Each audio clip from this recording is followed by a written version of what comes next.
어떻게 보면 우리나라 사람들이 참 약한 것 중에 하나는 감사하다고 말하는 데 있어서 약한 것 같아요. 미국에서는 어렸을 때부터 say thank you, 어떤 작은 일에도 상대방이 내게 친절을 베풀었거나 선물을 주거나 어떤 일에 도움을 줬을 때 감사합니다라고 말하라고 이렇게 어렸을 때부터 훈련을 받기 때문에 그 사람들은 그냥 아주 사소한 일에도 감사, thank you 그러지 않습니까? 오늘 본문에서도 여러분 감사하다고 말하는 사람은 하나님의 큰 은혜를 입었지만 한 사람뿐이 없었다는 사실이에요.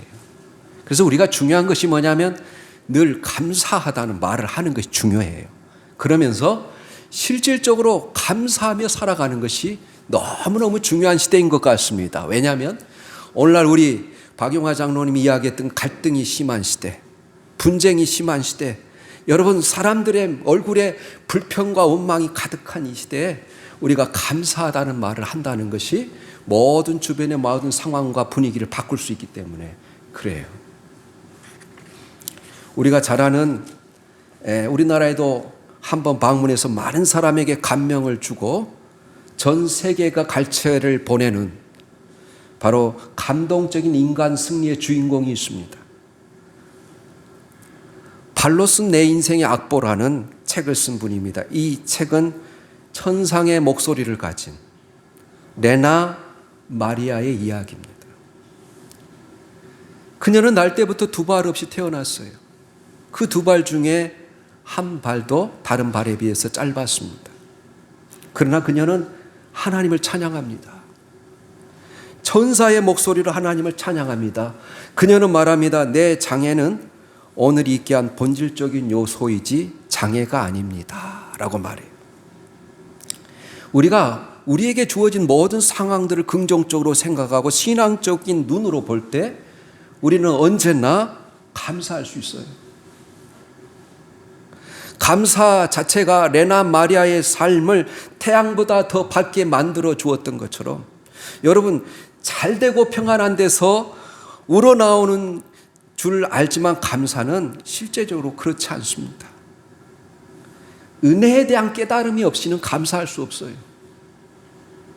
하나님의 은혜를 알고 깨달을 때만 진정한 감사를 할 수 있어요. 고통과 시련 가운데 있다 할지라도 큰 질병을 갖고 여러분 살아가고 있다 할지라도 하나님의 은혜를 아는 사람은 감사할 수 있는 거예요. 우리가 추수감사제를 정해놓고 우리 모두 감사하다고 말하여도 모두가 감사할 수 있는 것은 아닙니다. 나에게 감사할 수 있는 것이 무엇인지를 발견하지 못하면 감사할 수 없어요. 늘 부족하다, 늘 없다고 생각하는 사람은 감사할 수 없어요. 또 감사할 수 있는 일들이 참으로 다른 사람에 비해서 많이 있다 할지라도 그것이 자기의 노력이나 능력으로 되어진 일이라고 생각한다면 또 그것이 단순히 우연이나 요행이라고 생각한다면 이 사람은 감사할 수 없어요. 나에게 그 일을 감당할 수 있는 여지와 능력이 없음에도 불구하고 돌아보니 감당되어 있음을 발견할 때 우리는 감사할 수 있게 되는 것입니다. 사실 다른 사람이 보기에 감사할 조건이 차고 넘쳐도 감사할 이유를 발견하지 못하면 감사하지 못한다는 것입니다. 반대로 다른 사람이 보기에 감사할 조건이 아무것도 없는 것 같은데 모든 것이 하나님으로부터 말미암은 그 은혜라고 생각하는 사람은 감사할 수 있다는 거예요. 그렇다면 여러분 오늘 추수감사절을 맞이하여 어떤 사람이 감사할 수 있겠습니까? 어떤 사람이 추수감사절의 주인공이 될 수 있을까요? 첫째로 감사할 조건 때문에 감사하는 것이 아니라 감사할 이유를 찾아서 감사하는 사람이 추수감사절의 주인공이라는 거예요. 에레미야 선지자는 주전 주님이 오시기 전 586년 전에 예루살렘이 함락된 직후에 에레미야 애가를 썼습니다. 여러분 에레미야 애가를 읽어보셨습니까? 첫 구절이 슬프도다 하면서 시작해요.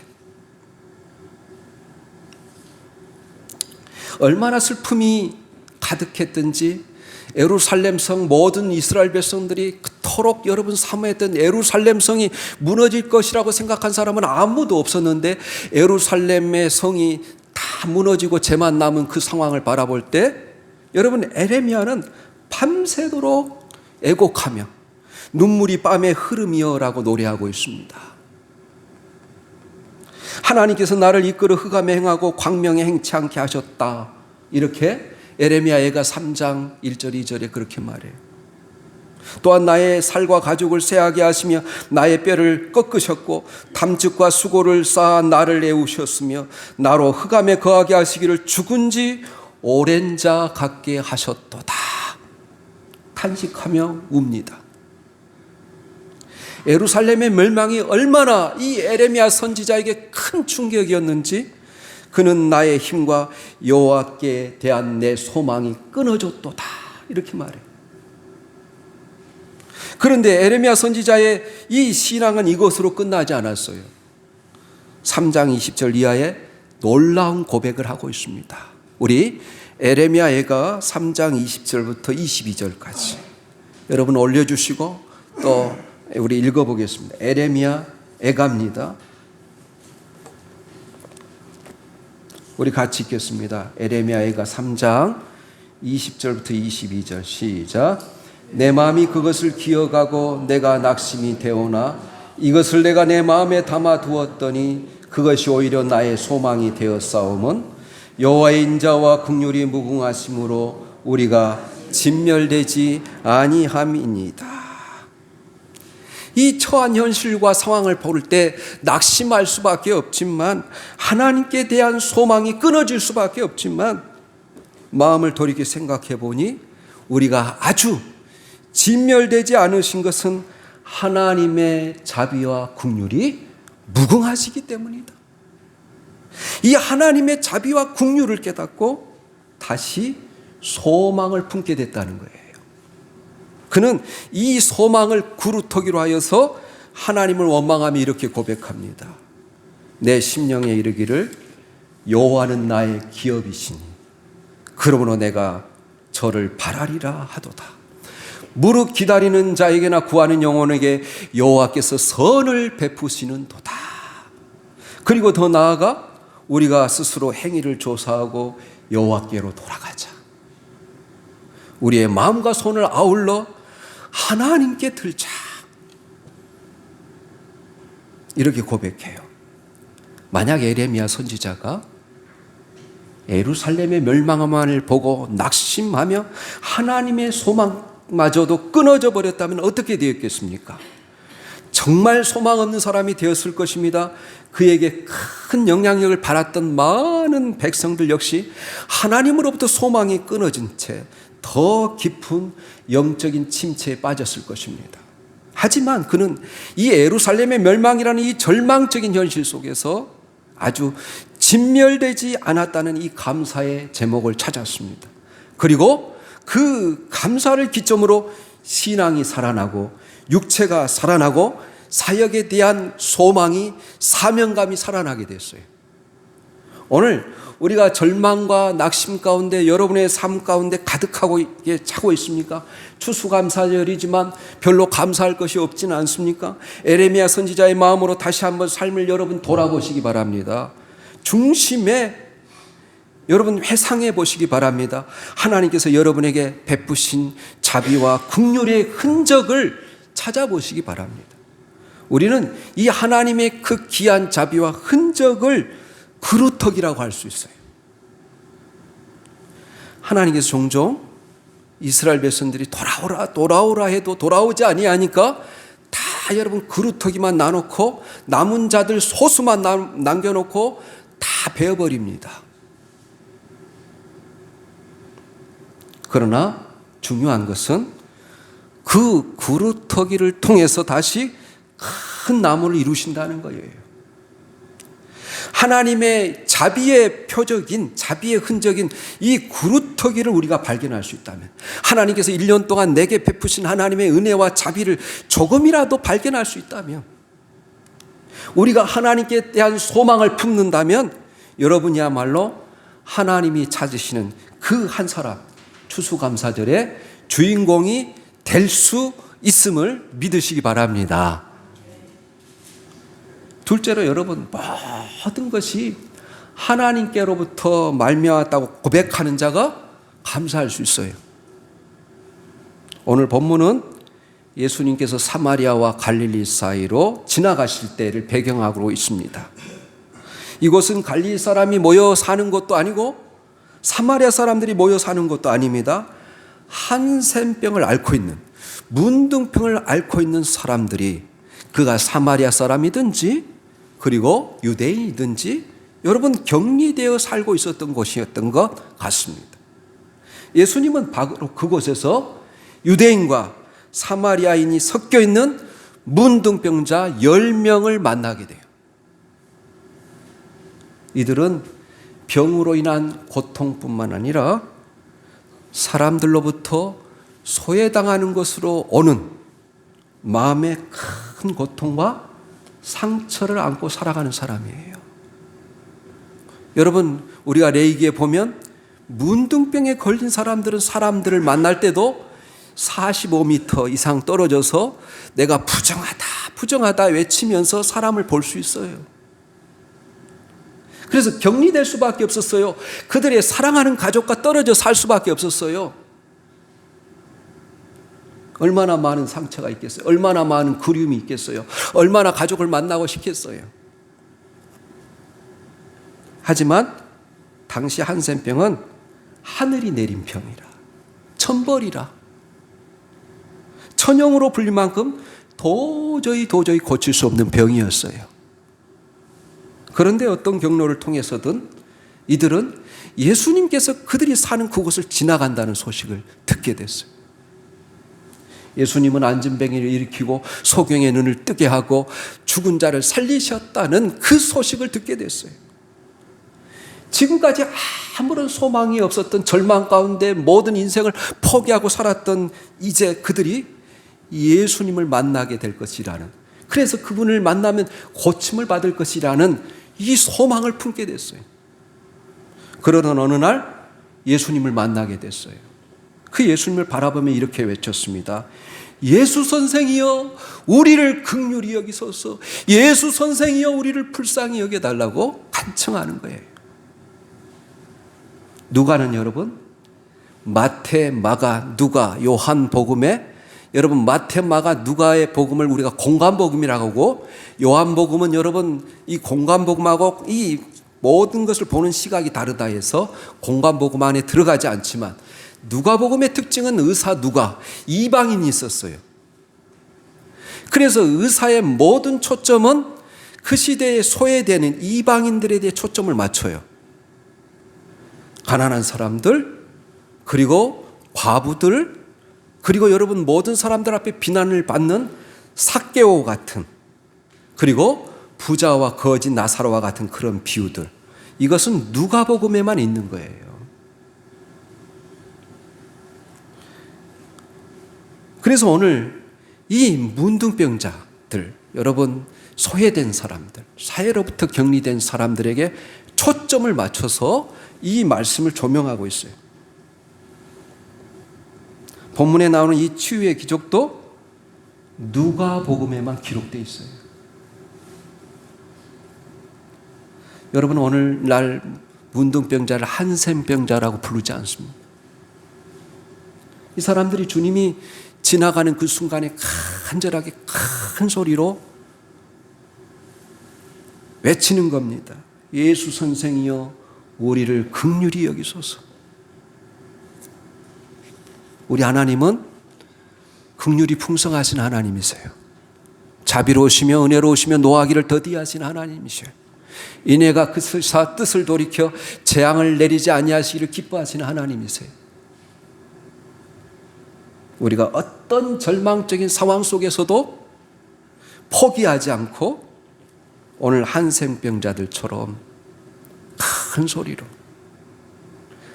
나를 긍휼히 여겨달라고, 주 예수여 주 예수 그리스도 하나님의 아들이셔 나를 긍휼히 여겨달라고 부르실 수 있기를 바랍니다. 간청할 수 있기를 바랍니다. 하나님은 여러분을 포기하지 않으세요. 어떤 절망적인 상황 가운데도 참으로 회개하고 눈물 흘리며 주님 앞에 호소하는 자는 하나님이 외면하지 아니하시는 자비로우신 하나님이심을 믿으시기 바랍니다. 우리 한번 여러분 하나님이 어떤 하나님이신지 구약의 시편 123편 2절하고 우리가 히브리서 4장 15절 16절 말씀을 통해서 또 한번 읽어보겠습니다. 하나님이 우리가 어떻게 하나님을 사모해야 되는지 시편 123편 여러분 2절 말씀 우리 같이 읽겠습니다. 시작. 성전의 손을 바라보는 종들의 눈같이 여주인의 손을 바라보는 여종의 눈같이 우리 눈이 여호와 우리 하나님을 바라보며 우리에게 은혜를 베풀어 주시기를 기다리나이다. 이렇게 하나님을 갈망하고 사모하셔야 돼. 하나님은 은혜로우신 분임을 믿고 여러분 어떤 어려움 속에서도 종들이 주인의 손을 바라보며 어떤 것을 지시하든지 기꺼이 순종하는 마음으로 그렇게 바라보는 것처럼 주님을 그렇게 갈망하며 바라볼 때 하나님께서 우리에게 자비와 긍휼을 베풀어 주시는 거예요. 사모하는 영혼을 만족해 하시는 거예요. 간절히 찾는 자를 주님이 찾으시고 그에게 은혜를 베푸시는 거예요. 우리 또 히브리서 4장 우리 주님이 어떤 주님이신지 히브리서 4장 15절 16절에 말씀하십니다. 우리 또 읽겠습니다.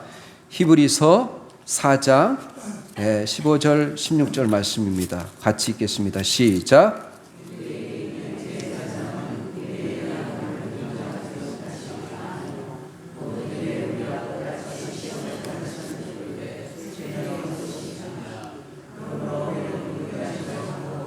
들 따라 돕는 은혜를 얻기 위하여 하나님의 보좌 앞에 담대히 나아갈지니라. 아멘. 이 누가복음 5장에도 한센병자를 치유하는 기적이 나와요. 그런데 병낫기를 간구하며 무릎을 꿇은 이 병자의 몸에 친히 손을 대서 치유하신 사건이 누가복음 5장에도 나와요.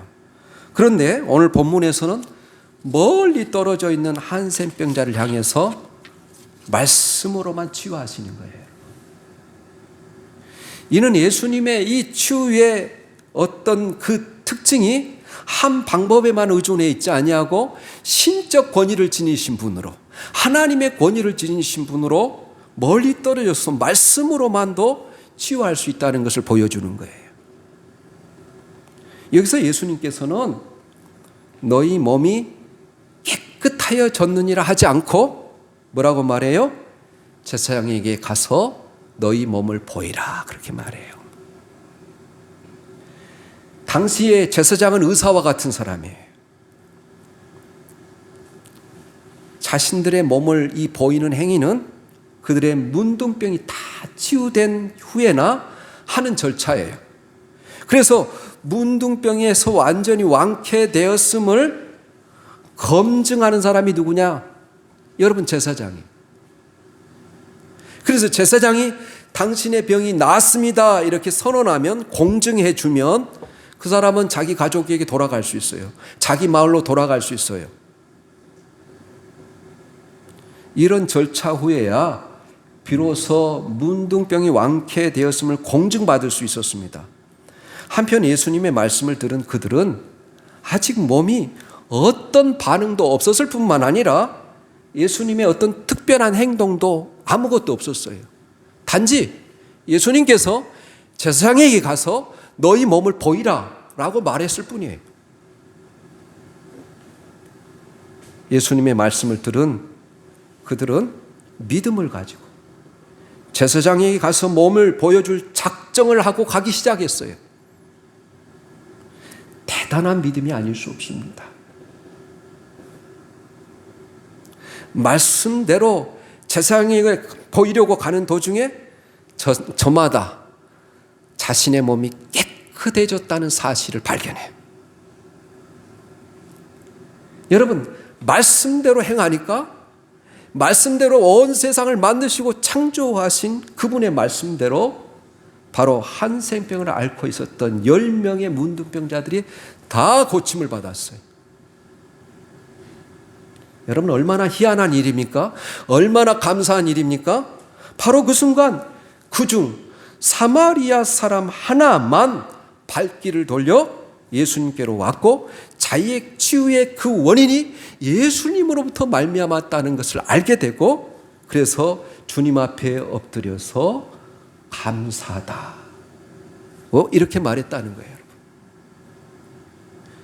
여러분 문둥병에서 고침을 받은 사람들이 그래서 주님 앞에 나와 여러분 감사하다고 고백했던 이 사람이 이방인이었어요. 유대인이 아니었어요. 사마리아 사람들이었어요. 다른 9명의 사람들은 어디론가 다 가버렸어요.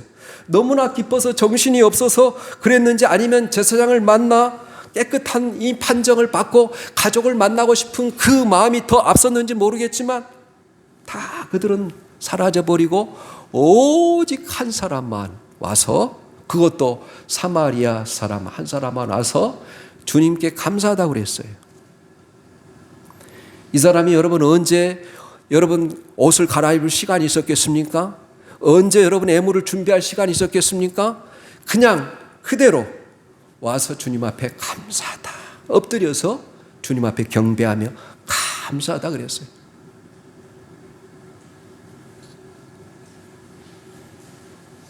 물론 감사가 그들에게 주어진 강한 의무이거나 돌아와서 감사해야 된다고 예수님은 말씀하지 않으셨어요. 그러나 오늘 예수님의 말씀을 가만히 들어보면 이렇게 감사하는 자를 기쁘게 여기셨다는 것입니다. 예수님은 10사람이 다 깨끗함을 받지 않았느냐? 그 9은 어디 있느냐? 이렇게 물으셨잖아요. 여러분 감사는 의무가 아닙니다. 감사는 조건도 아닙니다.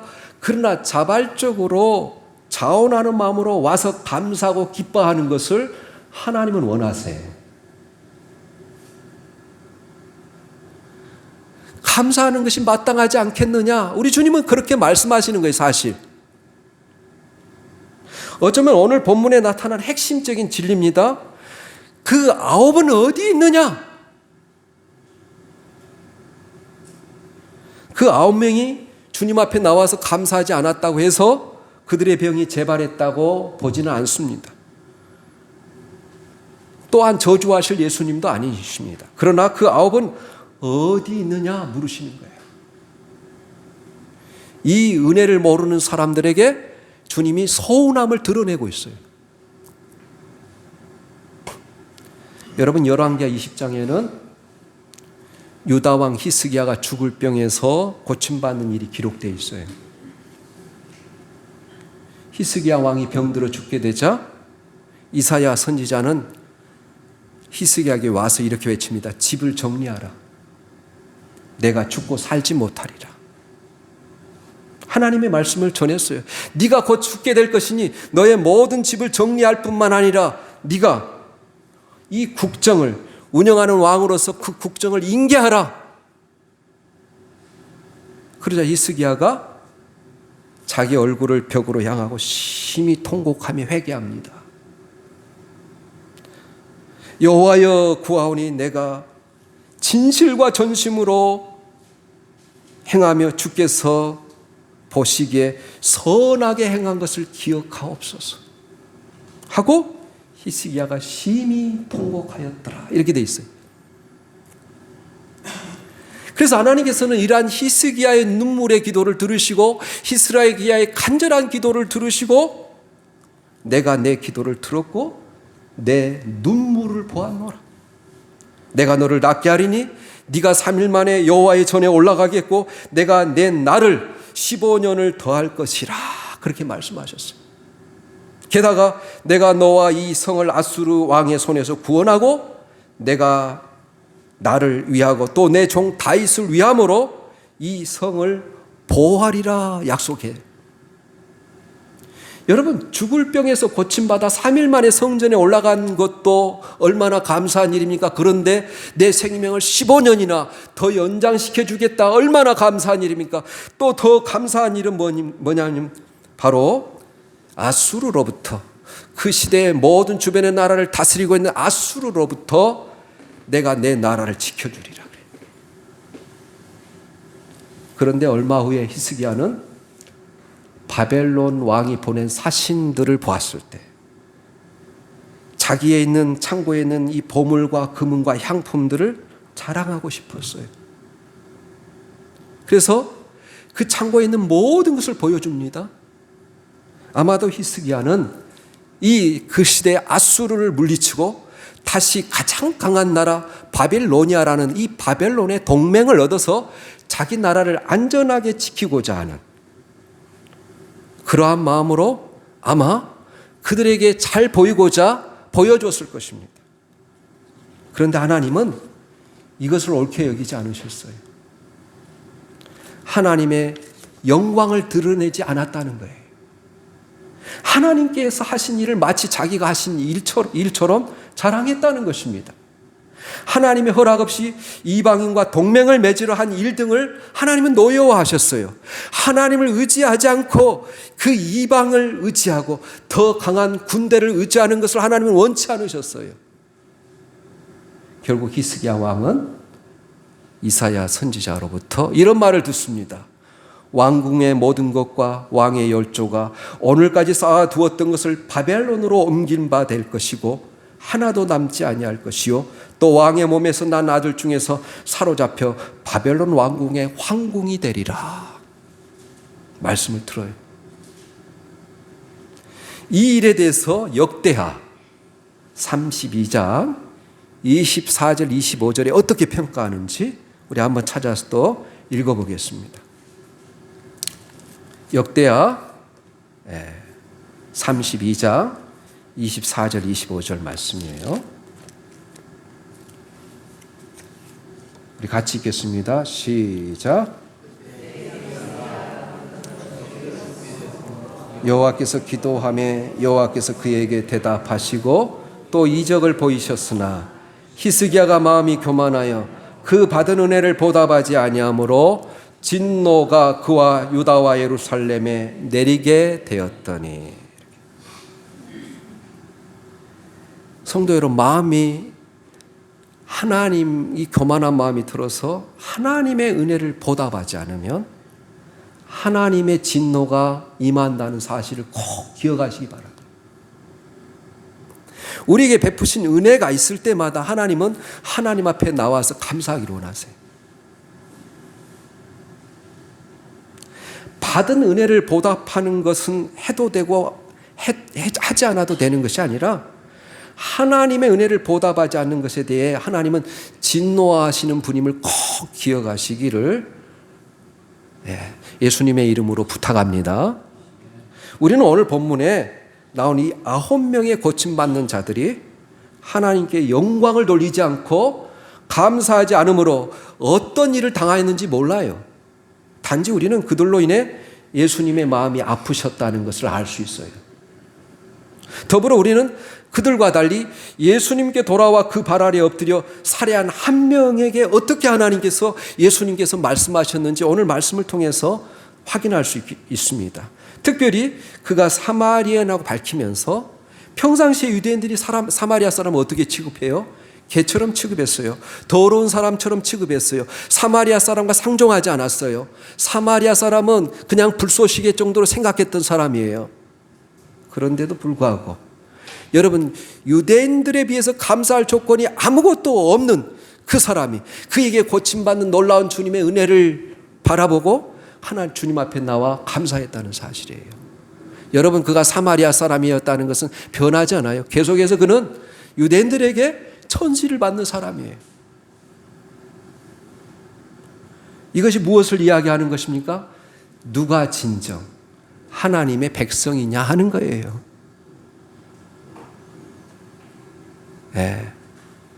누가복음에는 그런 초점이 많습니다. 누가 여러분 강도 맞는 자의 이웃이냐 이렇게 묻는 것처럼 누가 하나님의 백성이냐 이 말이에요. 스스로 서민이라고 하면서도 정작 하나님께 받은 은혜가 수없지 많지만 감사하지 못한 유대인들이 하나님의 백성이 아니라 도리어 사람들로부터 버림을 받았지만 하나님께 받은 은혜에 감사하는 사마리아인이야말로 하나님의 백성이 아니겠느냐 이렇게 물으는 거예요. 여러분, 한센병으로부터 고침을 받는다 하더라도 그들은 언젠가 죽습니다. 그러나 병에서 고침받는 것은 진정한 구원이 아닙니다. 영원의 구원을 받아야 하는 것이죠. 감사로 돌아온 사마리아는 그 감사하는 태도 때문에 한센병보다 더 심각한 죽음의 병인 죄에서 사함을 얻고 구원받은 것입니다. 영원한 영생 천국을 선물로 받게 되는 것입니다. 여러분, 행복이 어디 있느냐고요? 행복에서 감사하는 게 아니에요. 감사함으로 행복하게 되는 거예요. 믿습니까? 감사하는 것에 행복이 깃드는 거예요. 감사가 없는 것은 행복이 없는 것입니다. 감사의 기도를 들으십니다. 감사하는 자에게 은혜를 베푸시는 것입니다. 감사하는 자에게 끊임없이 하나님은 은혜를 베푸시는 거예요. 예수님은 하나님께 영광 돌리러 돌아와 그 발 아래 엎드려 감사하는 그 사마리아 사람에게 뭐라고 말해요? 일어나 가라. 내 믿음이 너를 구원하였느니라. 이렇게 말씀하세요. 이 한센병원으로부터 천형이라고 천벌이라고 또 고침을 받는 것 대단한 구원이지만 그것과 비교할 수 없는 죄로부터 구원, 곧 영원한 생명을 얻게 됐어요. 사랑하는 교우 여러분, 받은 은혜 무엇으로 보답할 수 있습니까? 하나님 앞에 감사합니다. 이렇게 말하는 것이 중요해요. 표현하는 것이 중요해요. 그러면서 실질적으로 감사하는 삶을 사는 것이 중요해요. 오늘도 우리에게 베푸신 이 하나님의 구원의 은혜, 지난 1년 동안 우리를 돌보시고 여기까지 인도하신 하나님의 은혜에 감사하는 마음으로 주께 영광 돌리는 그 한 사람이 되시기를 예수님의 이름으로 축원합니다. 아멘.